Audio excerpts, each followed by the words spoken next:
नमस्कार मंडळी, आपण पाहतोय नेता कट्टा आणि या विशेष कट्ट्यामध्ये कोरपणा तालुक्यातील कोरपणा शहर हे जणू काही एका व्यक्तीच्या केंद्रभूत होऊन काम करत आहे. गेल्या 63 वर्षापासून कोरपण्यामध्ये एक नेतृत्व इथल्या जनतेने स्वीकारलं आहे. ते नेतृत्व म्हणजे सन्माननीय विजयजी बावणे साहेब. नमस्कार सर. नमस्कार. नमस्कार सर, माझा पहिलाच प्रश्न असा आहे तुम्हाला की सर, एकंदरीत तुम्ही ज्यावेळेस लहानपणी होता, जेव्हा तुमचं बालपण चालू होतं, तेव्हा काय होते एकंदरीत कुटुंबाची पार्श्वभूमी काय होती आणि कशा पद्धतीने तुम्ही राजकीय दृष्ट्या समोर जात होते? त्यावेळेस आमचे वडील आणि आमची आजी म्हणजे आमची आजी त्यावेळेस तेलाचा धंदा करत होती. अच्छा, तेल म्हणजे कुठलं? हे आपलं खाण्याचं तेल.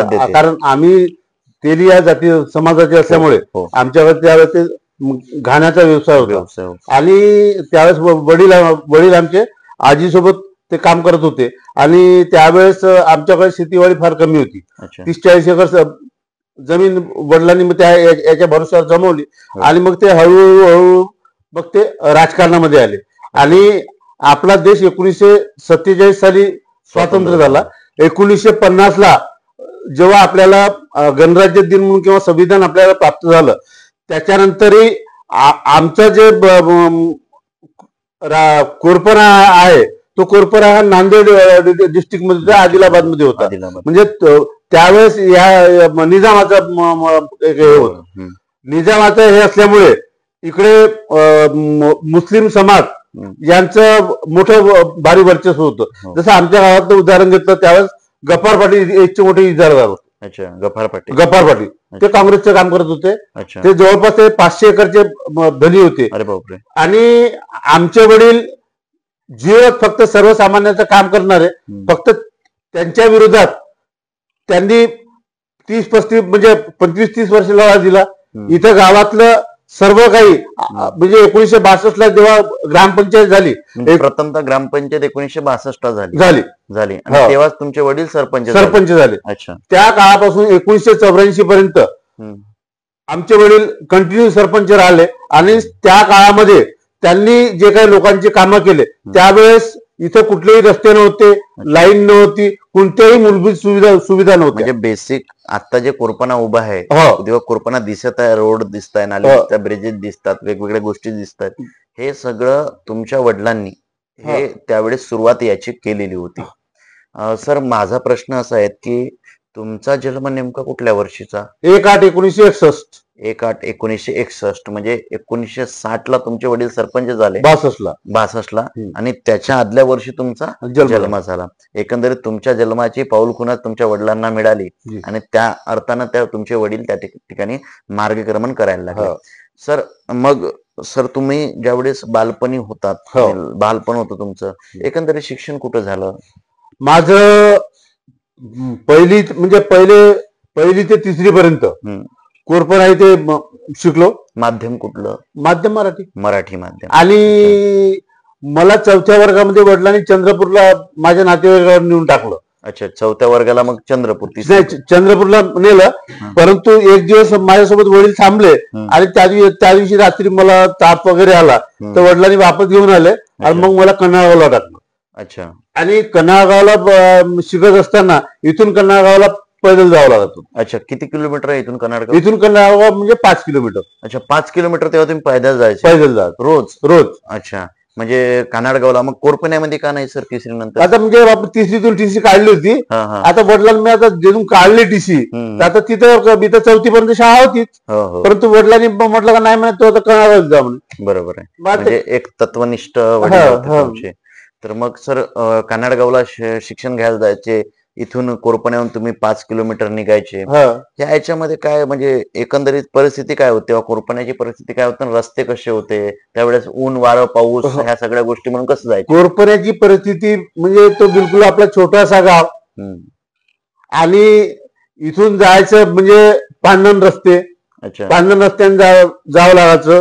कधी कधी नाल्याला पाणी राहायचं, कधी कधी पांढण रस्त्यामध्ये चिखल राहायचं, अर्ध म्हणजे टोंगळ कधी गळत जायचं. परंतु एक जिद्द म्हणून आपण शिकलो तिथे. अच्छा. सर मग म्हणजे पाणी यायचं, पाऊस यायचं, ऊन वाळं वादळ ह्या सगळ्यामधून तुम्ही जात होते, तेव्हा मग जाता जाता असा विचार यायचा की हे काय शिक्षण, एवढं अडचणीतून आपल्याला जावं लागत आहे. वडिलांवर कधी म्हणजे वडिलांना असं वाटायचं का तेव्हा कशाला मला तिथं कानारगावला टाकलं, म्हणजे मी इथंच कोरपण्यात शिकलो असतो, असं काही तसं काही वाटायचं नाही. कारण वडिलांचं विशेष प्रेम होतं आणि वडिलांचं माझ्या विशेष लक्ष होतं. त्याच्यामुळे त्यांनी सांगितलं त्याप्रमाणे मी काम करत होतो. आणि 4थ्या वर्गाचं शिक्षण आटोपलं आणि नंतर मग त्यांनी निर्णय घेतला का वणीला एक म्हणजे आमच्या वडिलांचे मावस भाऊ आंबटकर म्हणून त्यांच्याकडे मला शिकायला ठेवलं. पण त्यावेळेची परिस्थिती अशी, रस्ते खराब, कुरईपर्यंत फक्त तिथं बस यायची. आणि मला माझे काका जे आहे राजेश्वरराव भावने, हे मला तिथे नेऊन कुरईपर्यंत म्हणजे वणीपर्यंत यायचे. पुरेपर्यंत आम्ही दोघं चुलते पुलते पैदल जायचो. तिथून चंद्र आपल्या वणीला सोडायचे. वणीला माझे सेटअप व्यवस्था करून देऊन ते पुन्हा परत यायचे. आणि 2 महिन्याला 3 महिन्याला वडील किंवा काका भेटायला येत राहायचे. एकंदरीत या सगळ्या प्रोसेस मधून तुम्ही तुमचं शिक्षण पार करत होते. मग सर ते करत असताना असा कुठला शैक्षणिक जीवनातला असा कुठला एखादी हास्य म्हणजे मनोरंजक किस्सा असेल, किंवा मग एखादी शैक्षणिक जीवनात पाहिला राजकीय एखादी छोटासा अनुभव असेल, वडिलांनी राजकीय काम करताय वडील, तेव्हा तुम्ही एखादी गोष्ट पाहिली असेल, प्रथमतः निर्णय कसे द्यायचे, काय करायचं, तर हे वडिलांकडून किंवा एकंदरीत शिक्षण घेत असताना तेव्हा काय वाटत होतं, म्हणजे परिस्थिती काय होती तेव्हा? म्हणजे माझा 7वा वर्ग वणीला आटोपला आणि मला वडिलांनी मला चंद्रपूरला शिकायला टाकलं. 1976 मध्ये मी 10व्या वर्गात होतो. त्यावेळेस राष्ट्रीय सुरक्षा कायद्याखाली वडिलांना अटक झाली. कसं काय होतं तो प्रसंग? ते म्हणजे त्यावेळेस कसं होतं, एकाधिकार होता, कापूस परराज्यात न्यायला बंदी होती. कापूस परराज्यात न्यायला बंदी होती. या एरियामध्ये आमचे वडील म्हणजे त्यावेळेस एक चांगलं व्यक्तिमत्व म्हणून एक चांगली लिडरशिप होती त्यांची. आणि मग आमच्या वडिलांच्या सोबत दिनकरराव बुराड, मग म्हणजे बरेचसे लोक त्यावेळेसचे, मग आमच्या गंगाराम पाटील राजूरकर, रामोजी कोल्हे, असे बरेच लोक, बाबू सावकार, म्हणजे यासारखे लोक मग मला सावकाराचा, आमच्या वडिलांना सावकार म्हणत त्यावेळेस. सावकाराचा आपण कसं करायचं, आदिलाबादला भाव जर इथे 400 रुपये, तर आदिलाबादला भाव 700 रुपये होता. म्हणजे प्रचंड तफावत होती. आणि लोकांना म्हणजे जे पिकलेलं पीक आहे ते मग नेऊन विकायचं, तर मग परराज्यात नेऊन विकावं लागत होतं. त्यावेळेस म्हणजे SRP वगैरे बॉर्डर मध्ये बसवल्या होत्या.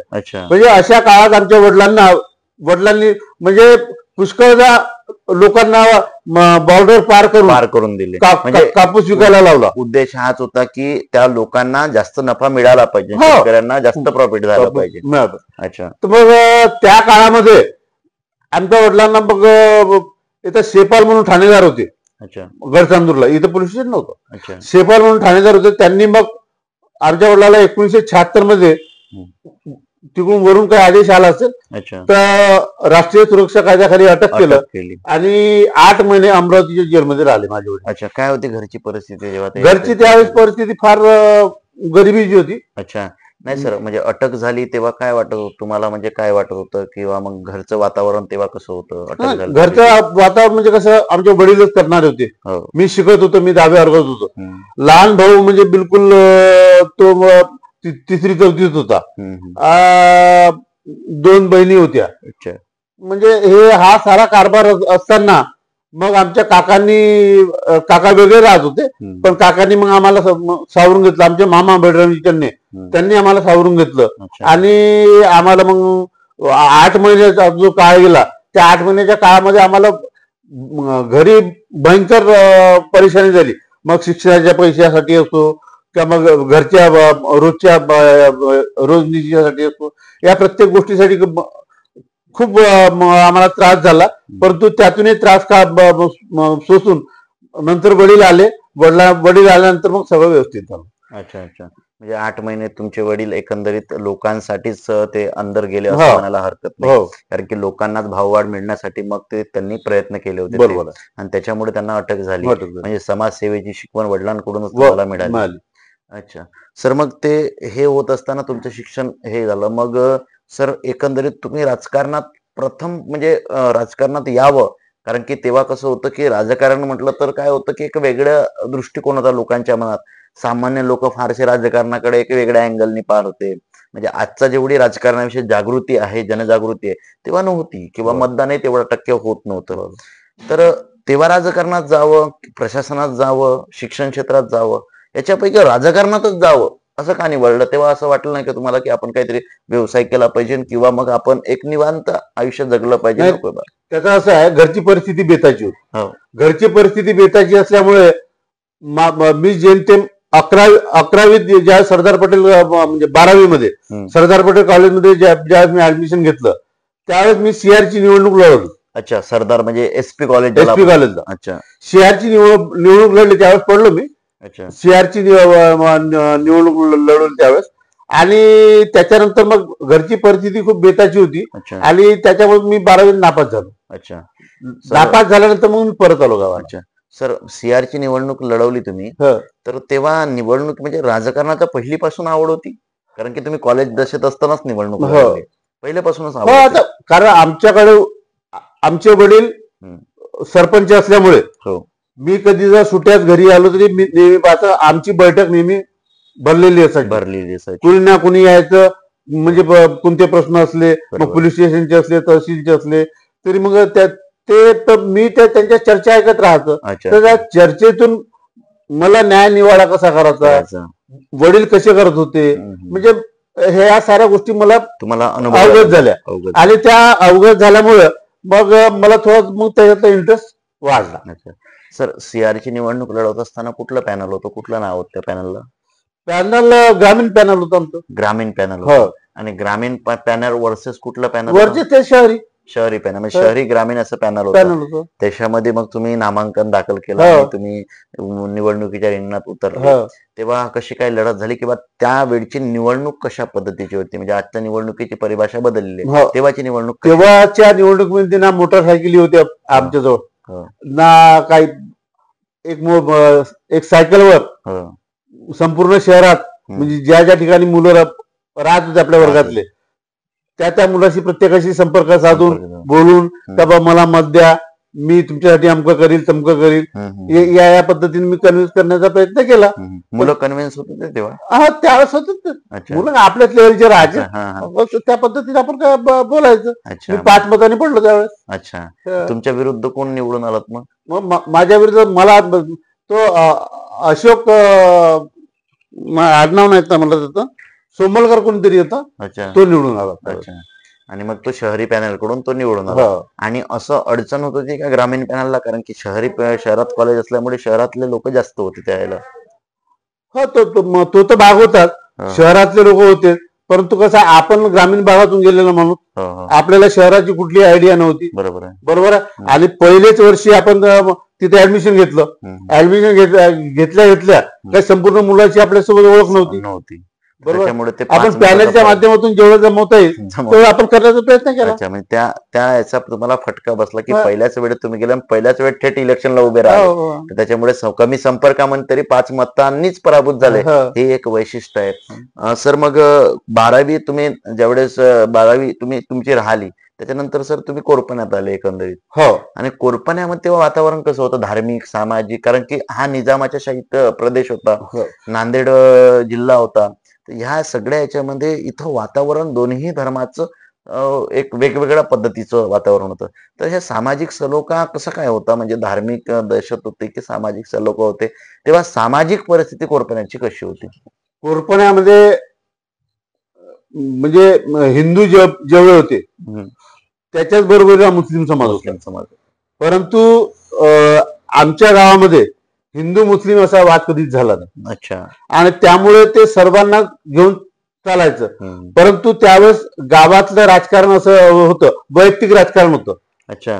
जसं आज महाराष्ट्राच्या विधानसभेत चाललाय, त्यामुळे वैयक्तिक राजकारण होतं. म्हणजे मग कोणाचा बदला घ्यायचा का, कोणाचं हे करायचं, कोणाचं ते करायचं, अशा पद्धतीचं होतं. मग त्याच्यामुळं मग पोळ्याचा सण असेल, मग दिवाळीचा सण असेल, मग पोळ्याच्या वेळेस भजन काढायचं असेल, तर मग अशा वेळेस या साऱ्या गोष्टीमध्ये मग आपण दखल घ्यायची आपण समोर व्हायचं, मुलांना मिळवायचं आणि त्या पद्धतीने मग हे करायचं, वडील आपल्या पाठीशी राहायचे.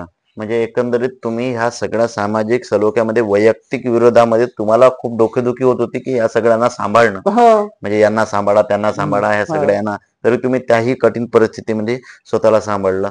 सर मग पहिल्या निवडणूक ज्यावेळेस तुम्ही लढवली, अर्थात तुम्ही सरपंच झाला, वडील तुमचे 84 ला तुमचं वडिलांचं निधन झालं आणि त्याच्यानंतर तुमच्या वडिलांनी मग त्याच्यानंतर धुरा तुमच्या हातात आला. आता तुमच्या हातात धुरा आल्यानंतर तुम्ही ज्यावेळेस पहिल्यांदा सरपंच झाला, पहिली सरपंचाची पदाची निवडणूक हे कशी लढवली आणि तेव्हा मतदान कसं होत होतं आणि तेव्हा बूथ मॅनेजमेंट कसं केलं तुम्ही, तेव्हा तुम्ही वार्डात कसे फिरलात, तेव्हा ह्या सगळ्या गोष्टी म्हणजे काय होत ते त्या निवडणुकीचं चित्र आठवा सर, ते जनतेला ऐकावं. ते असं आहे, 1984 मध्ये माझ्या वडिलांची तब्येत खूप सिरियस होती. अच्छा. आणि वडिलांनी ठरवलं का लग्न करून घ्यायचं माझं. अच्छा. तुमचं मग माझ्या डोळ्यासमोर लग्न झालं पाहिजे. अच्छा. वडील असताना 11 मे 1984 ला माझं लग्न झालं. अच्छा. मग सर आणि 19/10/84 ला वडील वारले. अरे बापरे. आता वडील वारल्यानंतर त्याची संपूर्ण धुरा माझ्यावर आली. आमची परिस्थिती हलाखीची असल्यामुळे वडिलांना मी पुष्कळ पैसे लावले. अच्छा. त्यावेळेस माझ्या 1.5 लाख रुपये खर्च झाला. अरे बापरे. त्यावेळेस संपूर्ण गावातले जे लोक आहेत ते हे हा पोरगा एवढे कर्ज कसं म्हणजे कसं हे करल. त्यावेळेस परिस्थिती अशी असताना आमचे मामा होते बळीरामजी चन्ने. अच्छा. त्यांनी मला सोबत देऊन मग माझी काय आमच्या वडिलांची आजची शेतीवाडी होती, हे ते करून विकवाक करून माझ्या घरासमोरची जी जागा होती ते विकून वगैरे सगळं लोकांचं देणं घेणं केलं. आणि देणं घेणं केल्यानंतर मग मी हळूहळू राजकीय पटलावर सक्रिय व्हायला सुरुवात झालो.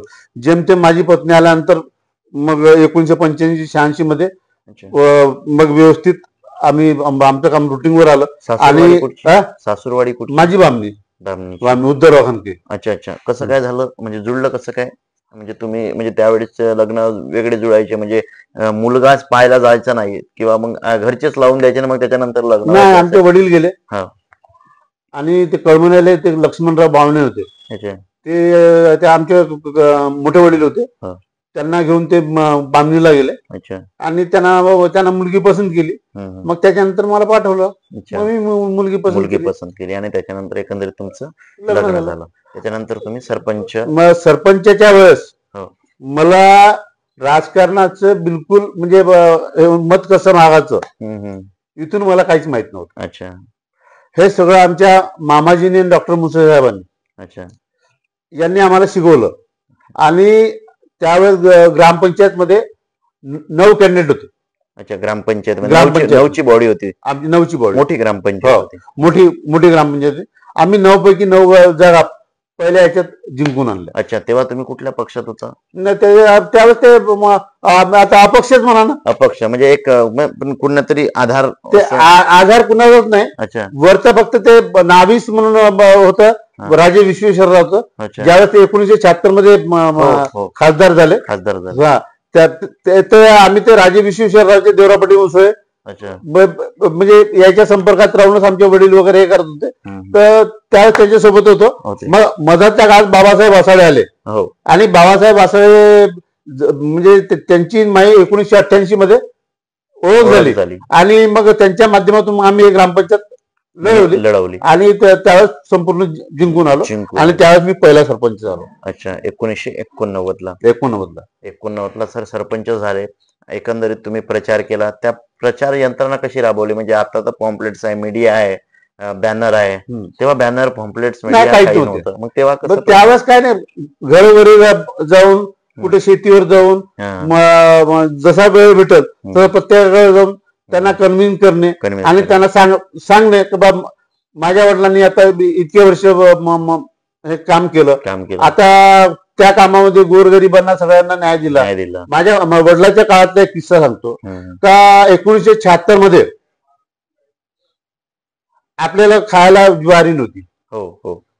अमेरिकेतून मिलो बोलवलं. आपण त्यावेळेस मिलो खात होतो. इंदिरा गांधींच्या काळात. तर त्यावेळेस परिस्थिती फार बिघड. आम्ही आमच्या घरी मिलो खात होतो. तर त्यावेळेस लोकांना म्हणजे अनाजाची खूपच गरज होती. आणि कुमरी म्हणून आमचं एक शेत आहे, तिथे आम्ही ज्वारी पेरली होती आणि ज्वारी हायब्रिड ज्वारी होती आणि त्यावेळेस जवळपास 60 पोते ज्वारी झाली. अच्छा. 60 पोते ज्वारी झाली, ते घरी आणली आणि ज्वारी ओली आहे म्हणून अंगणामध्ये वाळू घातली. तर लोकांना खायला नसल्यामुळे प्रत्येक जण यायचा, आम्हाला 4 पाल्या द्या, आम्हाला कुळभर द्या, 2 कुळं द्या. म्हणजे तिथच्या तिथंच आमच्या वडिलांनी 60 पोते ज्वारी वाटून दिली. अच्छा. आणि त्याच्यानंतर म्हणजे हा विचारही नाही केला की आपल्याला काही उरणार हा विचार नाही केला. आणि त्याच्यानंतर एक धान्याचं गोडाऊन होतं, शासकीय गोडाऊन होतं, ते गोडाऊन फोडून लोकांना वाटप करून दिलं. अरे बापरे. हा, म्हणजे आमच्या वडिलांनी म्हणजे लोकांना म्हणजे हे एवढं करणं म्हणजे आता राजकारणासाठी समाजसेवा केली जाते, पण तेव्हा समाजसेवेसाठी राजकारण होतं. तर ही देखील महत्वाची बाब आहे. वडिलांची ही होती, त्याच्यामुळे माझ्या वडिलांच्या नावावर मी आमचं पॅनल आम्ही निवडून आलात. आणि निवडून आल्यानंतर मग तेव्हा तुमचं वय वर्ष काय होतं त्यावेळेस? मी त्यावेळेस 29 वर्षाचा होतो. 29 वर्ष आता सरपंच झालात तुम्ही, अनुभव होता वडिलांच्या पाठीशी. तेव्हा सरपंच झाल्या काय ठरवलं की आता असं इथून पुढे काम कसं करायचं? बघ, नाही, सरपंच झाल्यावर कसं कामाला काम शिकवते. हो. मी ज्यावेळेस ग्रामपंचायतला गेलो, 1-2 मीटिंग केल्या, त्याच्यानंतर 1992 मध्ये कोरपणा तालुका झाला. अच्छा. म्हणजे 89 ला तुम्ही सरपंच झाला, 92 ला तालुका झाला. तालुका झाल्यानंतर एक म्हणजे ग्रामपंचायतच्या समोर एक म्हणजे असं कच्चे शेड टाकून लोकांनी दुकानं टाकले होते, म्हणजे ग्रामपंचायत कार्यालयाला टाकून. तर मग आता 1992 मध्ये तहसील झाल्यानंतर मला मग त्या अतिक्रमणाचा खूप त्रास झाला. अच्छा. म्हणजे ते म्हणजे लोकांनी जे दुकाने टाकले होते त्याच्यामुळे कसं ते लोकांना यायला जागा नव्हती, हे नव्हतं, ते नव्हतं. त्यावेळेस शांताराम बाबू पोटदुखे अर्थमंत्री होते. हो. केंद्रीय अर्थमंत्री होते. आणि त्यावेळेस आता काँग्रेस म्हणजे बिलकुल बलाढ्य होतं. आता आमच्यासोबत कोण नव्हतं. आमच्यासोबत मग आता चटप साहेब 1990 ला आमदार झाले. बरोबर आहे. मग आता आम्ही चटप साहेबांसोबत काम करत होतो. मग अशा वेळेस हे मंत्री सगळे असताना अतिक्रमण एवढं मोठं होतं का त्यांनी त्याचा खूप इश्यू केला. तर आम्ही त्यांना नोटीस दिले पण त्यांनी काय ऐकलं नाही. मग त्याच्यानंतर इथं जोशी नावाचे नायब तहसीलदार आले. अच्छा. मग त्यांनी मला मदत केली आणि आम्ही एका दिवशी संपूर्ण अतिक्रमण हटवलं, तिथून काढून फेकलं. अतिक्रमण काढून फेकताना मग आम्हाला ट्रॅक्टर लावा लागले, मजूर लावा लागले, लोकांचे आम्हाला दुसणं खावं लागले. कारण की कसं खूप व्यवसाय होते लोकांचे, त्यांचा उदरनिर्वाह. तर खूप त्रास झाला आम्हाला. पण त्याच्यानंतर मग चटप साहेबांनी आम्हाला मदत केली आणि ते आम्ही अतिक्रमण काढून मग ते तिथं सक्सेस झालो. आमच्या वडिलांच्या काळातलं ग्रामपंचायतचं भवन होतं, ते काढून मग मी दुसरं ग्रामपंचायत भवन बनवलं आणि आपल्या कार्याला सुरुवात केली. म्हणजे एकंदरीत तुमचं म्हणजे तुम्ही कार्य म्हणजे शासकीय यंत्रणा राबवून तुम्ही चांगल्या पद्धतीनं हे सगळं नियोजन करून तहसीलच्या माध्यमातून तुम्ही ह्या सगळ्या गोष्टी बरोबर केल्या आणि तिथं मग तुम्हाला साथ मिळाली ते वामनराव चटप. आणि मग ते झाल्याच्या नंतर सर मग तुम्ही सरपंचाचा कालावधी हे होता. सर असं काय आहे की कोरपण्यामधील जी जनता आहेत ते भावनेच्याच पाठीमागं का उभी राहते? त्याचं कारण काय आहे सर? त्याचं कारण असं आहे का प्रत्येक सुखदुःखात म्हणजे मग कुणी असो, आमच्या घरी आलेला कोणताही माणूस त्याचं आर्थिक काम असेल, त्याचं उसण्याचं काम असेल, त्याचं शेतीचं काम असेल, पोलीस स्टेशनचं काम असेल, तहसील मधलं काम असेल, या साऱ्या गोष्टीमध्ये आम्ही प्रत्येक वेळेस धावून गेलो. अच्छा. जिथं कमी जिथं कमी तिथं आम्ही. आणि या पद्धतीने आम्ही लोकांना त्यांच्या वाईट परिस्थितीमध्ये आम्ही त्याच्याकडे जाऊन उभं राहिलो. आणि या गावातली परंपरा त्यावेळेस पहिले आता काळ्या वगैरे लोकांना मरणागिरणासाठी मिळत होत्या, परंतु आता काळ्या वगैरे भेटत नाही. पण आता या गावामध्ये कोणीही मरण पावलं तर पहिला फोन माझ्याकडे येतो. अच्छा. किंवा माझ्या मुलाकडे येतो. अच्छा. आणि अमकं मरण पावलं, आम्हाला काळ्या पाहिजे, तर आम्ही स्वतःच ट्रॅक्टर पाठवून टालावरून जंगलातून कुठूनही त्यांना व्यवस्था करून देतो. म्हणजे ही आमची पहिल्यापासूनची परंपरा. तुम्ही जनतेचं काम करत गेले, जनता आपोआप तुमच्या मागे येते. हो. अच्छा, म्हणजे कारण की हे सर फार कमी पाहायला मिळतं, क्वचित पाहायला मिळतं. कारण की या जिल्ह्यामध्ये एक मिनिस्टर जे तुमच्या अपोजिशनला होते, एक केंद्रीय मिनिस्टर जे तुमच्या अपोजिशनला होते, अनेक वर्ष तुम्ही काँग्रेस सारख्या बलाढ्य शक्तीच्या विरोधात तुम्ही उभे राहत होते. ह्या सगळ्या याच्यामध्ये 65 वर्ष 63 वर्ष ग्रामपंचायत, नगरपंचायत हे टिकवून ठेवणं आणि त्या नगरपंचायत एक हाती सत्ता निर्माण करणं, हे सर मला वाटतं की महाराष्ट्राच्या राजकारणामध्ये एक आदर्श नेतृत्व आहे तुमचं. बरोबर सर. हे करत असताना मग सर अनेक वेळा असंही झालं असेल सर की आता नको राजकारण, म्हणजे फार म्हणजे काय होतं की एखाद्या याच्यामध्ये जसं चांगले अनुभव येतात तर वाईट देखील अनुभव येतात. मग वाईट अनुभव आयुष्यातला राजकीय कुठला होता? 2000 म्हणजे 9 पर्यंत मी 9-10 पर्यंत सरपंच होतो जवळपास. अच्छा. आणि त्या काळामध्ये 9-10 पर्यंत म्हणजे नगरपंचायत नंतर नाही, नगरपंचायत नंतर. अच्छा. तर त्या काळामध्ये म्हणजे हे सगळं चालवत असताना आपण माणूस कोणताही किती काम चांगला करणार असला, सामाजिक काम करणार असला, राजकीय काम करणार असला, तरी त्याच्या विरोधामध्ये विरोधक किंवा शत्रू राहतात. तर त्याप्रमाणे इथं अशोक डोळे नावाचा एक व्यक्ती होता की त्यांनी प्रत्येक वेळेस माझा विरोध करून म्हणजे ग्रामपंचायती हे ते लढण्याचा अनेकदा प्रयत्न केला कोरपण्यामध्ये, पण त्याला काही येता आलं नाही. मग त्यांनी 2012 मध्ये माझ्या मुलाचं लग्न झालं. अच्छा. 2012 मध्ये माझ्या मुलाचं लग्न झालं. तर त्याच्या अगोदर मला 2005 मध्ये प्लेटलेटचा आजार झाला. म्हणजे दातातून रक्त जाणे वगैरे, याच्यातून प्लेटचा आजार झाला. मी 5-7 वर्ष त्या आजाराच्या भोवतालच फिरत राहिलो. आणि त्याच्यात मग 2011ला 5 पासून तर 12च्या दरम्यान आजार. हो. तर 2011ला मग आता आपण ठरवलं की ते पोपली म्हणून डॉक्टर होते, त्यांनी सांगितलं बा तुमचं ते स्प्लिन काढावं लागतं. मी महाराष्ट्रामध्ये बऱ्याच ठिकाणी फिरलो. आता स्प्लिन काढावं लागतं म्हणजे त्याच वेळेस आमची ग्रामपंचायतची इलेक्शन आलं. आता त्यावेळेस ग्रामपंचायतचं इलेक्शन आलं. मग त्यावेळेस आता माझ्या जवळच होता तो सुनील भावने, आमचा भाऊच होता. तर मग त्यावेळेस मी ग्रामपंचायत इलेक्शन लढवून दिलं. त्यावेळेस म्हणजे माझी माझा चेहरा वगैरे पाहण्यालायक नव्हता, मी एवढा खराब झालो होतो. तरी मी अशा परिस्थितीत मी 2011ची निवडणूक लढवून त्यांना सरपंच बसवून मी गेलो नागपूरला. माझं स्प्लिनचं ऑपरेशन झालं. ऑपरेशन झाल्यानंतर मग 2-4-5 महिन्याचा काळ गेला. आता मनात ठरवलं की बा आता आपण केवळ कुठपर्यंत संघर्ष करायचा. बरोबर. संघर्ष नाही करायचा. आता आपण यांना आता हा कारभार पाहू द्यायचा किंवा मग याच्याकडून आता विरोधक घेत तरी ते जाऊ द्या, आता आपण काय लक्ष द्यायचं, आपली तब्येत बरी नाही. बरोबर. परंतु यांनी मग काय केलं, अशोक डोळे आणि अरुण डोळे, अशोक डोळे इथे राहत होता, अरुण डोळे तिथं गडचांदूरला राहत होता. त्याचा प्लास्टर धंदा वगैरे, त्यांच्याकडे पैसे भरपूर होते. अशा काळामध्ये त्यांनी मग म्हणजे बा आम्ही ग्रामपंचायत मध्ये अजूनपर्यंत बसलो नाही बा, आमची सत्ता आली पाहिजे बा, म्हणजे यासाठी म्हणून मग त्या माहितीच्या अधिकारात कागद काढून हे काढून ते काढून. आणि त्यावेळेस R.R. पाटील गृहमंत्री होते आणि सुदर्शन निमकर आमदार होते. तर 2009ला सुदर्शन निमकर पडले बरोबर.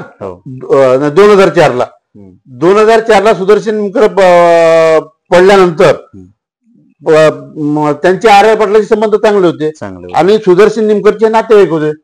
तर यांनी कोणतंही सांगितलं का नाही आता हे असं केलं, आता तक्रार केली या दोघा भावांनी. मग तक्रार केली. मग अशा तक्रारीमध्ये 1 नाही 2 नाही 300-400 गुन्हे दाखल केले. 420 गुन्हे दाखल केले. आणि त्यावेळेस माझ्या मुलाचं लग्न झालं होतं, मुलीचं जेमतेम लग्न झालं होतं. आणि त्यावेळेस मला खूप फील झालं, म्हणजे एवढं फील झालं का बा साला आपण काही नाही करता आपल्यावर म्हणजे बा दोषारोप लावले, हे केलं ते केलं. गावात मी आता खूप विचलित होऊन गेला मन. आणि गावातले जवळचे लोक मला वाटलं की बा यांनी भ्रष्टाचार केला असेल, अमकं केलं असेल, तमकं केलं असेल, हे केलं. याच्यावर फक्त तुमच्यावर आरोप होते, हे आरोप होते, रिअली काहीच नव्हतं. तर मग त्यावेळेस सरकारचा निर्णय झाला का बा तहसील तिथं नगरपंचायत. अच्छा.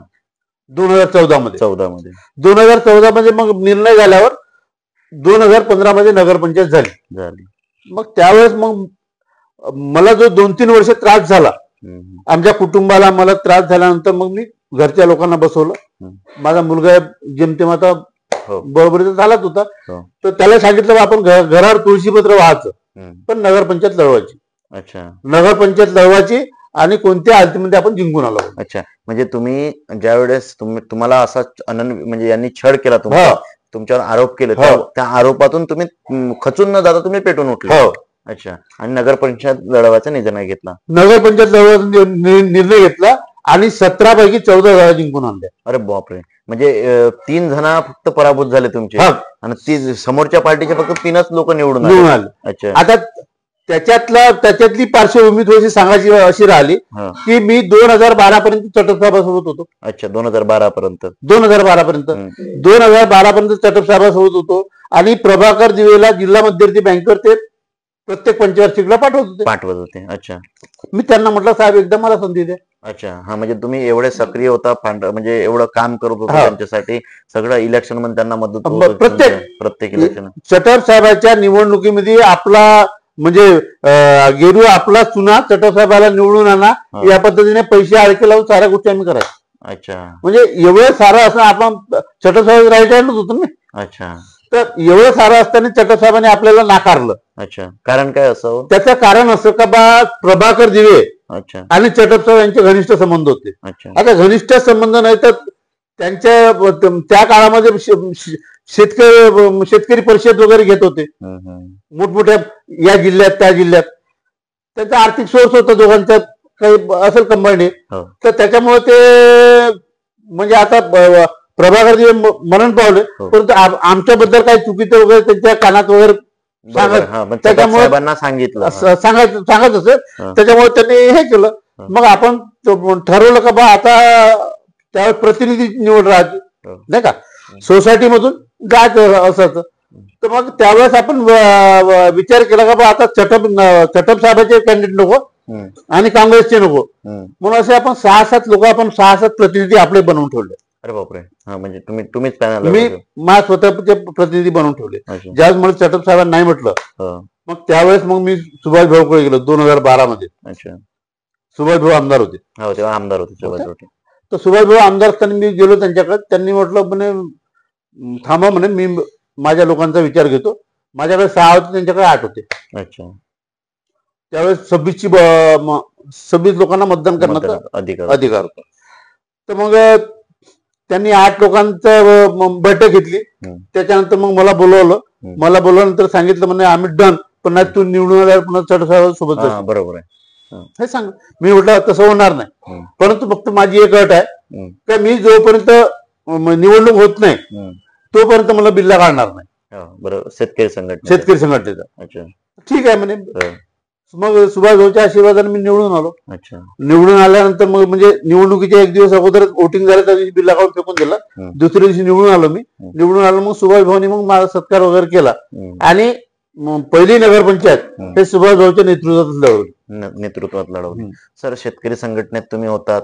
शरद जोशींचं त्यावेळेस एक चांगलं शेतकरी संघटनेमध्ये एक प्रबल नेतृत्व होतं आणि त्या नेतृत्वामध्येच वामनराव चटप इथून आमदार झाले. तर सर, ते शेतकरी संघटनेचे तेव्हाचे आंदोलन वगैरे कशा प्रकारे व्हायचे? तुम्ही कुठल्या आंदोलनात सहभागी झाले? चटप साहेब ज्यावेळेस संघटनेमध्ये काम करत होते, शरद जोशी 1980 मध्ये त्यांनी चळवळ आणली आणि चटप साहेब त्यांच्यासोबत जेव्हा काम करत होते, तर त्यावेळेस मग आता आमचा संपर्क 1989 मध्ये आला. 90 मध्ये आल्यानंतर शरद जोशींनी सांगितलं होतं कच्चा माल मातीच्या भावे पक्का होता चौपटीने कसे सुखी होतील ग्रामजन पिकवून उपवासी. म्हणजे कच्च्या मालाला किमतीच नाही. मग कापूस असेल, सोयाबीन असेल, आणि शेतकऱ्याच्या किमतीवर जास्त माल भाव भेटला पाहिजे, या साऱ्या याच्यासाठी मोठमोठे आंदोलन झाले. चटप साहेब आमदार असताना आम्ही मग ही पैनगंगा नदी असेल, या पुलावर असेल, गडचांदूर असेल, कोरपणा बस स्टॉपवर असेल, असे अनेक आंदोलन केले. आमच्या रेल्वे रोको केलं, आमच्यावर अनेक गुन्हे दाखल झाले. एवढंच नाही तर एक वेळेस तहसीलदार होती इच्छी गोंडपिंपरीची. अच्छा. चटप साहेब आमदार होते आणि चटप साहेबाशी ते म्हणजे बरोबर वागत नव्हती. अच्छा. तर चटप साहेबांनी उपोषण केलं, तिची बदली झाली पाहिजे. अच्छा. उपोषणाला बसले. आमदार असताना चंद्रपूरला उपोषणाला बसले. तर त्यावेळेस पहिला दिवस झाला, दुसरा दिवस झाला, तिसरा दिवस झाला, शासन लक्ष देत नव्हतं. मग त्यावेळेस मी विलास धांडे आम्ही 3-4-5 लोकांनी मिळून मग एका रात्रून आम्ही 5,000 लोक जमा केले आणि 5,000 लोकांचा मोर्चा चक्का जाम हे ते सगळं केल्यानंतर मग कुठे त्या बाईची बदली झाली. आणि म्हणजे 5,000 एका रात्रून गोळा करणं काही हे नाही. मग लोक म्हणजे चटप साहेबाच्या प्रेमाखातर, शरद जोशींच्या याच्या शेतकरी चळवळ म्हणून लोक एकत्र यायचे आणि त्या माध्यमातून शरद जोशी आम्ही म्हणजे मोठमोठ्या ठिकाणी त्यांच्या हे होत होत्या सभा, त्या ठिकाणी आम्ही जात होतो. अच्छा. म्हणजे तुम्ही एक शेतकरी संघटनेमध्ये सक्रिय एक शेतकरी पुत्र म्हणून किंवा शेतकऱ्यांचे नेते म्हणून, शेतकऱ्यांचे एक कैवारी म्हणून तुम्ही काम करत होते, शेतकऱ्यांसाठी काम करत होते. एकंदरीत राजकीय सुरुवात शेतकरी संघटनेपासून आणि तशा पद्धतीने तुम्ही इथपर्यंत आलात. सर, हे करत असताना तुमची पहिली नगरपंचायत झाली. सेकंड नगरपंचायतच्या वेळेस सर तुम्हाला प्रचंड त्रास गेलाय नगरपंचायत लढवायला, कारण की इतर जिल्ह्याच्या नेत्यांनी प्रचंड तुम्हाला छेडलं होतं. कारण की असं वाटत होतं की तेव्हा आता भावनेंच्या हातून एवढ्या वर्षाची सत्ता आता गेली जाणार. आता ती निवडणूक तुमच्यासाठी करो या मरोची निवडणूक झाली होती. म्हणजे एकीकडे चंद्रपूर जिल्ह्याचे खासदार हंसराज अहिर होते, सुधीर मुनगंटीवार होते, संजय धोटे होते, म्हणजे आमदार तुमच्या विरोधात, मंत्री तुमच्या विरोधात, केंद्रीय मंत्री तुमच्या विरोधात. आणि अशा परिस्थितीमध्ये तुम्ही एक ना एक, बरोबर ना, आणि फक्त सुभाष धोटे तुमच्या बाजूला इथले आमदार. पण एवढी सगळी ताकद विरोधात असताना सर कसं काय हे, म्हणजे ते निवडणुकीचा प्रसंग काय होता? कारण की ते आजपर्यंतच्या निवडणुका हे भावनांना सोपेस्टिक राजकारण होतं. म्हणजे भावनेंच्या विरोधात फार लोक उभे राहायचे नाही किंवा भावने म्हटलं की सहज लोक मतदान द्यायचे. पण सर आता मीडियाचा काळ आला, जग बदलत आहे आणि ह्या सगळ्या वातावरणामध्ये तुमचे विरोधक एवढे जे काय म्हणजे तुम्ही नेतृत्व करत असताना 89 मध्ये काही नव्हते, पण आज एवढे प्रभावशाली झालेले आहेत की त्यांच्या विरोधात निवडणूक लढणं आणि जिंकून आणणं हे खरं तर म्हणजे एक स्वप्न पाहण्यासारखं आहे. तर ते स्वप्नाला कसं साकार केलं किंवा ते कसं आबाधित ठेवलं तुम्ही? त्याचं मुख्य कारण असं आहे का प्रत्येक तुम्ही राजकारणाचं बघा की तो निवडणूक लढतो, जिंकून आला का लोकांना विसरून जातो. आमची स्ट्रॅटेजी अशी नाही. अच्छा. आमची स्ट्रॅटेजी अशी आहे की आम्ही 5 वर्ष लोकांच्या संपर्कात राहतो. म्हणजे 5 वर्ष लोकांचे कोणतेही काम असेल तर आम्ही त्याच्या कामासाठी फुलाची कळी मदत करतो. आणि हे सारं त्यांना माहित आहे का, हे जे विरोधक आहे आमचे, मग आता ते संघटनेत असेल, बीजेपीत असेल, त्याचा प्रचार काय असतो का बस जुनं कुठपर्यंत, बरोबर आहे, जुनं कुठपर्यंत, जुनं काढून काहीतरी नवीन परिवर्तन करा. लोक हे सांगतात की परिवर्तन करासाठी तुम्ही त्यासाठी काहीतरी करा, 5 वर्ष लोकांची सेवा करा. बरोबर आहे. म्हणजे परिवर्तन केव्हा केलं जातं जेव्हा असणारी सत्ता हे वाईट असते. बरोबर आहे. तेव्हा आम्ही लोकांच्या नजरेत किंवा लोकांच्या परीक्षेत आणि लोकांच्या कामात आम्ही प्रत्येक कामामध्ये सही उतरलो. अच्छा. म्हणजे इथं जनतेला परिवर्तन नको आहे, नेत्यांना परिवर्तन नेत्यांना पाहिजे, जनतेला परिवर्तन करायचं नाही. आणि आमच्या गावामध्ये सगळ्यात मोठं म्हणजे आज मुस्लिम समाज 40% मतदार आहे. अच्छा. आणि 60% म्हणजे असं 100% जवळपास 4,500-5,000 मतदान आहे. अच्छा. अशा परिस्थितीमध्ये आम्ही मुस्लिम समाजांना 4 सीटा दिल्या. 4 सीटा निवडून आणल्या. अच्छा. बाकी आमच्या सीटा निवडून आणल्या. आणि या 2022ची जी निवडणूक झाली त्या निवडणुकीमध्ये चटप साहेब आणि मुनगंटीवार साहेब हे सगळे दोन्ही एक झाले.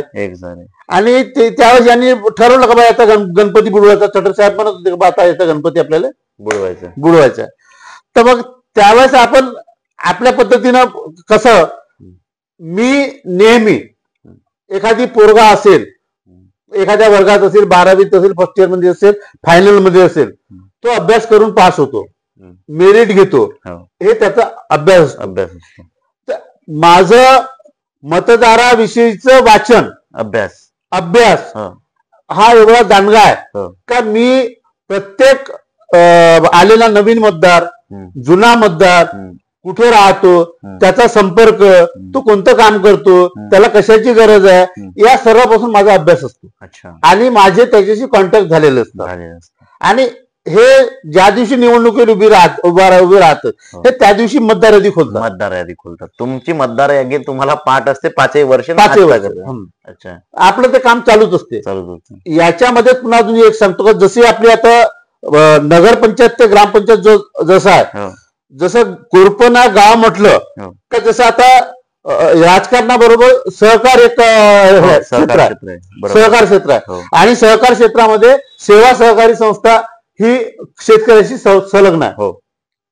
मग माझ्या वडिलाच्या काळापासून आजपर्यंत सेवा सहकारी संस्था माझ्या स्तरात आहे. अच्छा, म्हणजे त्या माध्यमातून हा कुठला विचार करण्याला का ना. ठीक आहे बा, राजकारणामध्ये मग तुम्ही इथं तर आपण प्रत्येक सेवा सहकारी संस्था 4 गावाची मिळून आहे 4 गावाची मिळून आहे, तरी सुद्धा तिथून भावनेला कुणी पराभूत करू शकलं नाही. बरोबर, ताकद नाही. सर, शरद पवारने जसे बारामती राखली तसं भावनेंनी कोरपना राखलेला आहे. तर सर, आता या निवडणुकीमध्ये काय झालं होतं, म्हणजे कॅन्डिडेट कसे उभे करताना काय झालं होतं, आता जी नगरपंचायत झाली तर कॅन्डिडेट उभे करताना काय हे झालं होतं, किंवा समोर बलाढ्य कॅन्डिडेट असतील, तुमचे कॅन्डिडेट नेमके कुठले, किंवा तुम्ही पैसेवाले कॅन्डिडेट उभे केले, त्यांच्या गट्सवर ते निवडून आले की भावनेची ताकद लागली तिथे, कसं काय झालं? नाही, इथच्या निवडणुकीचं सूत्र अलग आहे माझं. माझे जे उमेदवार असते ते मी पहिले ठरवून ठेवतो. अच्छा, आणि मी माझ्या उमेदवाराला 5 रुपये खर्च करू देत नाही. अरे बापरे, म्हणजे आता नगरसेवक व्हायचं म्हटलं तर किमान 2-3 लाख रुपये नगरपंचायतच्या हिशोबाने लागतात. बरोबर, ते 3 लाख त्यांना खर्च नाही, 5 रुपये नाही. ग्रामपंचायत पासून नगरपंचायत पर्यंत माझ्याकडे असलेल्या उमेदवारांना कधी 5 रुपये खर्च केलेले नाही. अरे बापरे, सर्व मिस करतो. अच्छा, आणि मला कुठल्या वार्डामध्ये कोणता कॅन्डिडेट ठेवायला पाहिजे, कसला असला पाहिजे, मी या पद्धतीने सगळं ठेवतो. अच्छा सर, आता जे तुमचे उपनगराध्यक्ष आहेत एक मुसलमान समाजाचे आहेत, त्यांनी आम्हाला सांगितलं की त्यांची खूप हालाकीची परिस्थिती, आणि त्या हालाकीच्या परिस्थितीमध्ये येऊन, कारण की या पांढरकवडा सारख्या शहराचा उपनगराध्यक्ष होण्याचा मान त्यांना मिळाला, ते साक्षात तुम्हाला देवच मानतात सर. कोरपना, तर ते तुम्हाला देवच मानतात. तर असे अनेक लोक ज्यांना तुम्ही त्यांचं आयुष्य बदलवलंय तुम्ही, तर असे लोक असंख्य तुम्हाला देव मानतात. आता म्हणजे ही परिस्थिती, ही प्रतिमा निर्माण करत असताना काही लोकांचा वाईटही अनुभव आला असेल. काही लोकांनी आपल्याकडून मदत घेतली, सगळ्या गोष्टी केल्या आणि शेवटी आपल्याला दगा दिला.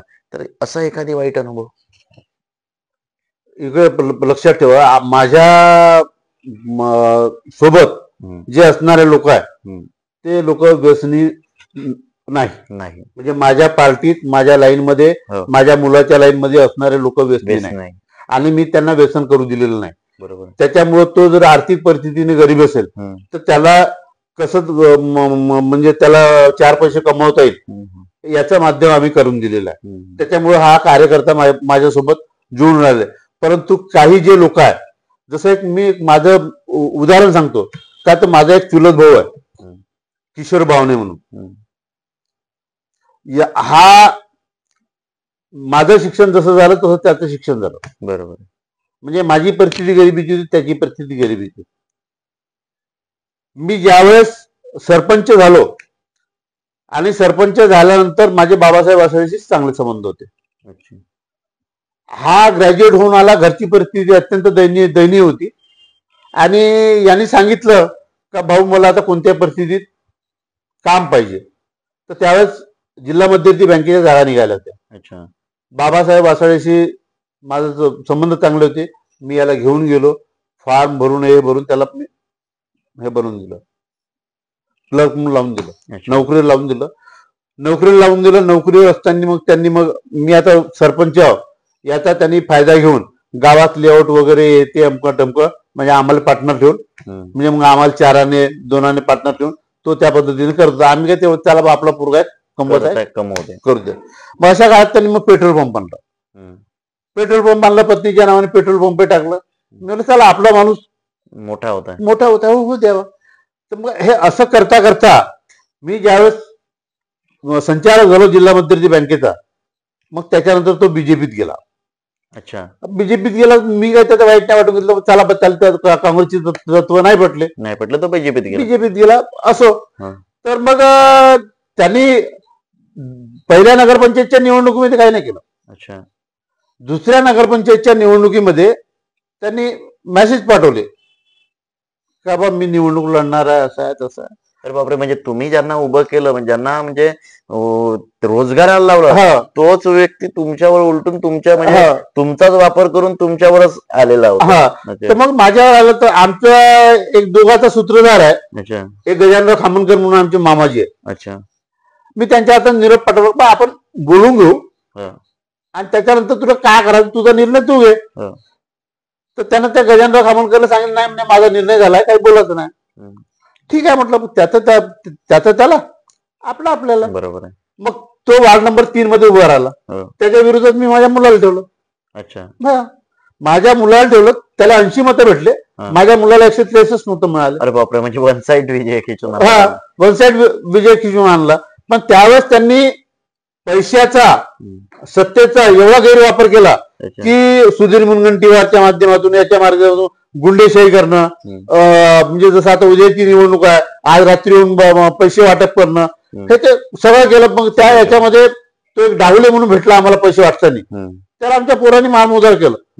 तर त्या रात्री त्यांनी त्या डावलेने आमच्या दोघा बापलेकाच्या नावावर रिपोर्ट दिला आणि उद्याचं वोटिंग असताना आम्हाला दोघा बापलेकाला आम्हाला आत्महत्या केलं. अरे बापरे, म्हणजे वोटिंग चालू असताना नितीन बावनेंना आणि मला विजय बावने आम्हाला म्हणजे नितीन बावनेला मला तिथे हे केलं. मग त्याच्यानंतर मग ते वडेट्टीवार मंत्री होते. मग वडेट्टीवारला माहिती झालं, मग त्यांनी फोन केला. मग आम्हाला 2 तासानंतर आम्हाला पोलीस स्टेशन सुटका झाली. Korpana police station Korpana police station. अच्छा, मग तरी तेव्हा आमच्या 12 जागा निवडून आल्या. अरे बापरे, म्हणजे आणि 4 जागा आहे 5 मतांनी 7 मतांनी 5 मतांनी 7 मतांनी पडल्या. अच्छा, म्हणजे एकंदरीत सगळ्या बल्लाढ्य शक्तीच्या विरोधात ज्यांनी तुम्ही ज्यांना हात दिला त्यांनीच तुमचा गळा कापला, अशा पद्धतीने ते हे झालं होतं. तर ते हे करत असताना सर, तुम्ही ज्यावेळेस ह्या सगळ्या गोष्टी करत होते त्यावेळेस हा एक तुमच्या आयुष्यातला खूप वाईट प्रसंग झाला. कारण की ज्यांच्या म्हणजे ज्याला आपण मोठं करावं त्यांनीच आपल्या छातीवर बसावं, हे खरंच अनपेक्षित आहे. कारण की तुम्ही जर त्यांना तेव्हाच हात दिला नसता तर ते कदाचित तेवढ्या गेले नसते. तर सर, असं एकंदरीत तुम्ही चांगल्या वाईट अनुभवातून, साऱ्या अनुभवातून तुमच्या ग्रामपंचायत पातळीवरून नगरपंचायत पातळीपर्यंत आता पोहोचलेल्या आणि महाराष्ट्राच्या राजकारणातली अशी एकमेव नगरपंचायत आहे सर तुमची. म्हणजे आमच्या अभ्यासाप्रमाणे जिथं 65 वर्षापासून एक हाती सत्ता आहे, हे खरंच सर एक वाखाणण्याजोगं आहे. सर, आता तुमचं विजय बावनेंचं आता येणाऱ्या काळामध्ये कोरपण्या संदर्भात विजन काय आहे? माझं विजन असं आहे की पहिले ग्रामपंचायत असताना ग्रामपंचायत मध्ये मोजके म्हणजे पैसे यायचेच नाही. टॅक्सच्या भरोश्यावर दिवापतीचा कारभार चालला. अच्छा, 2016 मध्ये आमची नगरपंचायत झाली. 2016 मध्ये नगरपंचायत झाल्यानंतर सुभाष भाऊ 2009 मध्ये आमदार झाले. आमदार झाल्यानंतर त्यांनी एक मोठा रोड दिला सभाकोटीचा, मी जेव्हा संघटनेत होतो. पण मग 2016 मध्ये मी म्हणजे आमच्या नगराध्यक्ष बसल्यानंतर माझी पत्नी त्याला नगराध्यक्ष, आणि त्याच्यानंतर मग मी जवळपास पहिल्या टर्म मध्ये 13 कोटीचे काम आणले. अरे बापरे. आणि या गावामध्ये रस्ते, नाल्या, हे ते म्हणजे विकास करण्याचा भरपूर हे केला. आजची परिस्थिती अशी आहे का बा आमच्या गावामध्ये अजूनही पुन्हा मला 50 कोटीचं बॅकलॉग आहे. म्हणजे 50 कोटी रुपये पाहिजे. आणि सगळ्यात महत्वाचं म्हणजे आमच्या गावात स्मशानभूमी ती हे नव्हती, ती स्मशानभूमी मी चांगली बनवली. आता स्मशानभूमी साऱ्या व्यवस्था झाल्या, वॉल कंपाऊंड झाला, सगळं झालं. आता फक्त इथं नळ योजना ही आलेली आहे. चटर साहेबांच्या काळात प्रादेशिक नळ योजना होत्या. म्हणजे प्रादेशिक नळ योजना म्हणजे कसं, म्हणजे 15-20 गावं मिळून एक नळ योजना दिली जाते. त्या नळ योजना सक्सेस झाल्याने पाण्याच्या टाक्या नुकत्या उभ्या राहिल्या.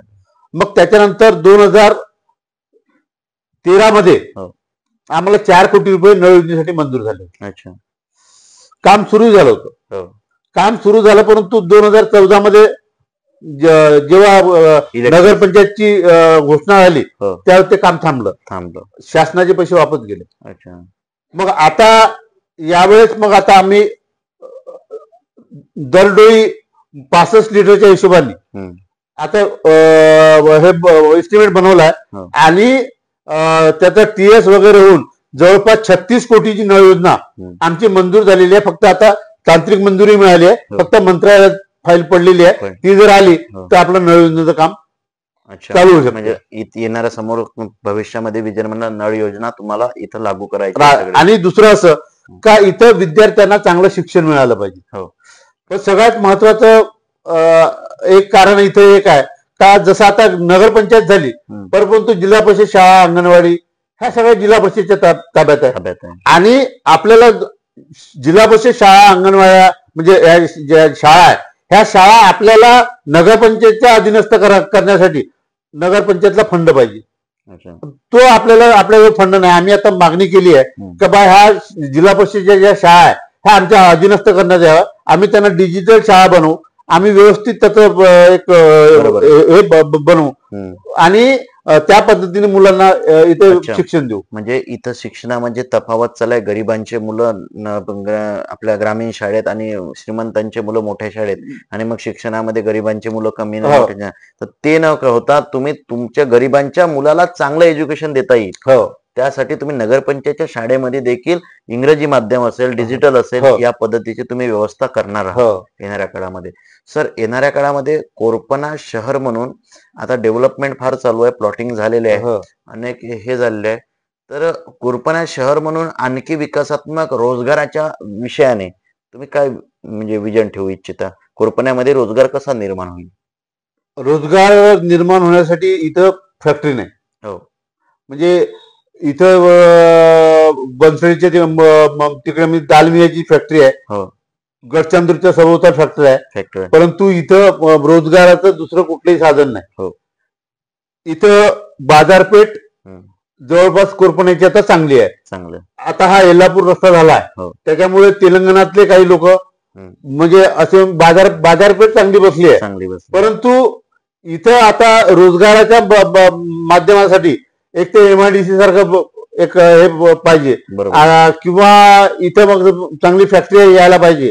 आता आपली मुकुळबंदची जी ही झाली आहे रिलायन्स तर त्याचं आता परसोडा कोठोडा इथं त्यांची माइन्स चालू होणार आहे, चालू झाली आहे. माइन्स चालू झाले पण त्या माइन्स पासून आपल्याला काही फायदा नाही.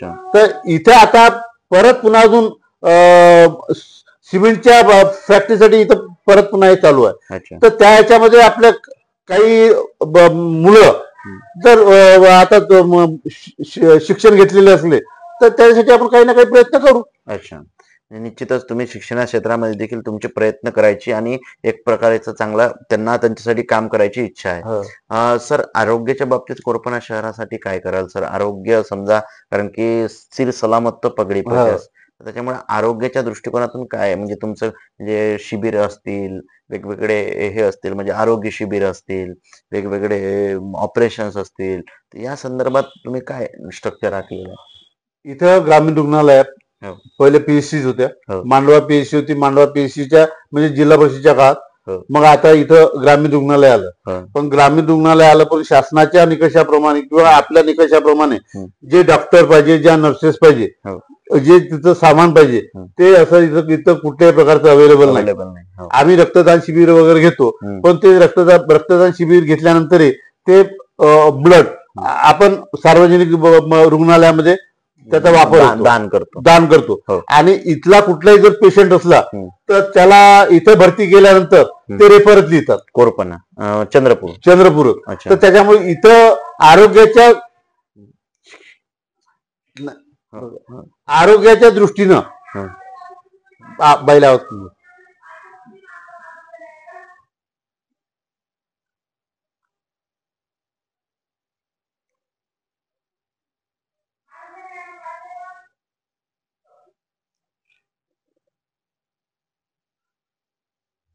ते माणसाशी काहीतरी बोलतात.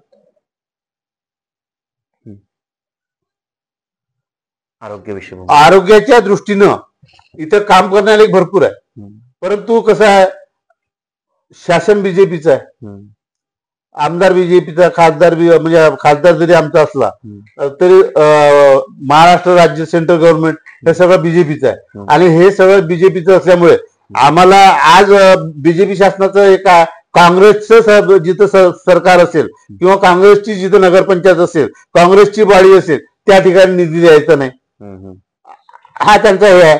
आणि आज दरडोई प्रमाणे जो काही आम्हाला निधी मिळतो तर 2011च्या सेन्सेक्स प्रमाणे मिळतो. 5195 2011चं सेन्सेक्स होतं. आता गावाची लोकसंख्या जवळपास 15,000ची आहे. सेन्सेक्स वाढला नाही, त्याच्यामुळे आम्हाला दरडोई जे भेटणारे पैसे आहेत ते दरडोई भेटणारे पैसे ते 2011 प्रमाणे भेटत आहे. म्हणजे आम्हाला जो विकास करायला निधी पाहिजे तो विकास करायला निधी आम्हाला मिळत नसल्यामुळे आमचं नाईलाज आहे. तरी आम्ही यांना त्या माध्यमातून कुठल्या ना कुठल्या याच्यातून मग 31 मार्च असेल, कोणा नगरपंचायतचा निधी खर्च नसेल झाला, मग डीपीओ कडे असेल, मग असं वगैरे आम्ही ऍडजस्ट करून ते बरोबर हे करून आम्ही घेऊन येतो. आरोग्यासाठी असो, क्रीडासाठी असो, क्रीडांगण झाला, क्रीडांगण झाला पण ते पूर्ण सुसज्ज नाही. त्याच्यामुळे क्रीडांगणाच्या हिशोबाने इथं असं कोणताही स्कोप नाही का बा चांगला विद्यार्थी घडवतो. सर तुमचे प्रयत्न राहील का की समोर म्हणजे आपण हे केलं पाहिजे, क्रीडांगण विकसित केलं पाहिजे, आरोग्याविषयी हे विकसित केलं पाहिजे, या दृष्टिकोनातून तुम्ही कसे प्रयत्न करणार आहे यांच्याकडे? आता यासमोर क्रीडांगण पाहिजे, आरोग्याच्या सुविधा चांगल्या पाहिजे, यासाठी आम्ही आता शासन स्तरावर आम्ही काही मागण्या केल्या. आता त्या जर आमच्या पूर्ण झाल्या तर त्या हिशोबाने आम्ही डेव्हलप करू. बरं, येणाऱ्या नगरपंचायतमध्ये विरोधकांकडून हाच प्रश्न जर रिपीट झाला की यांच्याकडे सरकार नाही, यांच्याकडे काही नाही, आमच्याकडे सरकार आहे, आम्ही निधी देतो, हे करतो, विकास होईल, चांगला होईल, तर अशा याच्यामध्ये तुम्ही लोकांना काय सांगाल? सर 2016 मध्ये सरकार त्यांचंच होतं. हो हो, 2016 मध्ये सरकार त्यांचंच होतं. आमदारापासून खासदारापासून सगळं up to top to bottom हे पूर्ण होतं. त्यावेळेस आपली नगरपंचायत, त्यावेळेस त्यांचं म्हणणं हेच होतं. बरोबर आहे. आणि इथे जे काही लोक आहेत, इथे आता प्रॉपर गावातले लोक नाही, बाहेरून आलेले कर्मचारी भरपूर झाले. आणि त्यांना माहित झालं का हे जे काही फक्त राजकीय वैमनस्य म्हणून जे काही म्हणजे विरोध करणारे जे आहे फक्त ते तेवढेच विरोधक आहे. बाकी जे लोक आहेत त्या लोकांना माहित आहे की हे माणसं कसे आहे, यांचं कुटुंब कसं आहे, हे गावासाठी काय करतात, शहरासाठी काय करू शकत, गोरगरिबांना काय मदत करू शकते, हे सर्व माहीत असल्यामुळे आम्हाला कोणतीही गोष्ट अशक्य वाटत नाही. अच्छा सर, 9 मध्ये एकंदरीत म्हणजे 9 मध्ये जेव्हा निवडणूक लढवली यांनी चटप साहेबांनी लोकसभा, त्यावेळेस शेतकरी संघटनेची अशी अपेक्षित होती की तिकीट तुम्हाला मिळणार, कारण की त्यावेळेस सुभाष भाऊ 9 मध्ये निवडून आले होते. तर त्या सुभाष भाऊ म्हणजे सुभाष ढोटे तिकडून आणि शेतकरी संघटनेकडून एक कॅन्डिडेट उभा करायचा. तर तेव्हा म्हणजे तुमची देखील इच्छा होती आणि तुम्हाला मिळाली असेल, तुम्ही जिंकून आले असते, ही परिस्थिती त्यावेळची होती असं आमच्या लोकांमध्ये अशी चर्चा आहे सर. तर मग ते काय होतं? तसं नाही, ते असं आहे, मला चटप साहेबांनी बँकेऐवजी जिल्हा परिषद लढवायला दिली होती. अच्छा, हा, का बा तू बँक नाही जिल्हा परिषद लढव. अच्छा, ठरलं आमचं का बा हे जे आहे नारायण अंतर्गाव या जिल्हा परिषदेसाठी मला तिकीट द्यायचं ठरलं. अच्छा, परंतु माझी कास्ट आहे तेली आणि इथं सगळा कुणबी पट्टा. तर मग त्या आमच्या संघटनेच्या लोकांनी मग बैठक घेऊन हे करून ते करून का बा आपल्याला विजय बावले चालत नाही, अमकं नाही तमकं नाही. मग त्याच्यामुळे मला जेव्हा या गोष्टी माहीत झाल्या तेव्हा मी चटपसाहेबांकडे गेलो. साहेब म्हणलं तुम्ही मला तिकीट दिली परंतु आपलेच लोक माझा विरोध करत आहे, त्याच्यामुळे मला काही निवडणूक लढायची नाही. आणि मी त्या दिवशी ठरवलं का बा आपण लोकांसाठी कितीही कामं जरी करत असू तरी कास्टिझम आडवं येतं. अच्छा, म्हणून मी या सार्वजनिक निवडणुकीच्या फंदात कधीच पडलो नाही. ना आमदारकीच्या पडलो, ना जिल्हा परिषदच्या पडलो, ना पंचायत समितीच्या पडलो. मी फक्त माझ्या गावापुरतच हे केलं. कारण लोकांची वर्तणूक, लोकांची वागणूक मला माहित आहे. मी लहान असतानाच एक उदाहरण आहे सर. अनेक उदाहरणं अशी आहेत की ज्यांचे जात नसतानाही ते आमदार खासदार झालेले आहेत. म्हणजे आपण जर पाहिलं तर सुधीर मुनगंटीवार हे कोमटे समाजातून येतात, किंवा मग हंसराज भैया गवळी समाजात येतात. ते अलीकडे आपण जर पाहिलं तर तुमच्याच म्हणजे याच्यामध्ये आपण पाहिलं की वणीमध्ये मतदारसंघामध्ये हे रेड्डी कासावार हे म्हणजे अल्पसंख्याक मध्ये येतात. तर अशा याच्यामध्ये ते आमदार झालेले नाही. पण ऐका ना, ते कसं आहे, सुधीरभाऊ मुनगंटीवार यांना बॅकिंग होतं, पैशाचं बॅकिंग होतं, जिल्ह्याच्या ठिकाणचे माणसं होते, त्यांच्या साऱ्या लोकांशी संपर्क होते आणि पक्षाचं पाठबळ होतं. बरोबर आहे. हंसराज भैया ही एक मोठी व्यक्ती आहे. ते गवळी समाजाचे होते. म्हणजे ज्यावेळेस मी तिथे शिकत होतो त्यावेळेस ते दूध विकत होते, हे मला माहित आहे. परंतु त्यांचा कॉन्टॅक्ट पक्षाच्या माध्यमातून खूप मोठा झाला. पक्षाचा मोठा सपोर्ट होता. कोणत्याही माणसाला, मी जरी संघटनेत होतो पण मला संघटनेचा पाहिजे तेवढा सपोर्ट नव्हता. सपोर्ट असल्याशिवाय माणूस कुठंच काही करू शकत नाही. आणि जातीचं विजन जेव्हा येते, पक्षाचा सपोर्ट राहत नाही तेव्हा जातीचं विजन येते. तर त्याच्यामुळे आपल्याला या प्रत्येक गोष्टीचा अनुभव आहे. म्हणून मी माझं गाव सोडून मी बाहेरच्या निवडणुकीमध्ये पार्टीला मदत करतो, पण मी माझ्या स्वतःसाठी किंवा माझ्या मुलासाठी वगैरे काय करत नाही. अच्छा, म्हणजे तुम्ही तुमचं नेहमी तुमच्या गावाविषयी खूप प्रेम राहिलेलं आहे आणि तुमचं गावच हे तुमच्यासाठी पंढरी आहे. आणि या पद्धतीने तुम्ही तुमच्या गावासाठी काम करताय. सर, आता आपण रॅपिड फायर कडे येऊया. शेवटचा मी 2 प्रश्न देणार, 2 पैकी एक निवडायचा आहे सर मला. म्हणजे एक प्रश्न देणार, 2 पैकी म्हणजे 2 ऑप्शन असणार, 2 पैकी एक निवडायचं आहे. सर, काम करत असताना सगळ्यात जास्त प्रभावशाली काम करण्याची मजा कुठं आली? शेतकरी संघटना की भारतीय राष्ट्रीय काँग्रेस? भारतीय राष्ट्रीय काँग्रेस. भारतीय राष्ट्रीय काँग्रेस. आवडते नेते म्हणून कोणाकडे पाहतात तुमच्या विधानसभेमध्ये? सुभाष ढोटे की वामनराव चटप? नाही, सुभाष ढोटे. सुभाष ढोटे. सर, चंद्रपूर जिल्ह्याच्या राजकारणामध्ये सगळ्यात प्रभावी नेतृत्व कुठलं वाटतं? विजय वडेट्टीवार. विजय वडेट्टीवार की सुधीर मुनगंटीवार? नाही, विजय वडेट्टीवार. अच्छा सर, येणाऱ्या काळात जर समजा कोरपणा नगरपंचायत मध्ये परत सत्ता आली तर सगळ्यात प्रभावी काम कुणासाठी करायला आवडेल? महिलांसाठी की युवकांसाठी? नाही, महिला युवक दोघांसाठी. हे होते एकंदरीत या आजच्या नगरपंचायत कोरपणाचे एक सक्षम नेतृत्व, ज्यांच्या नेतृत्वात अनेक वर्षापासून कोरपण्यातली जनता हे त्यांच्या पाठीमागे सोबत ठामपणे उभी आहे. जनतेचा विकास करण्यासाठी जनता रस्त्यावर येऊन जनतेचं स्वराज्य निर्माण करत आहे आणि त्यामध्ये एकंदरीत त्यांचे कॅप्टन आहेत विजयजी बावणे आणि याच विजयजी बावणे यांची आज विशेष मुलाखत पार पडली. धन्यवाद.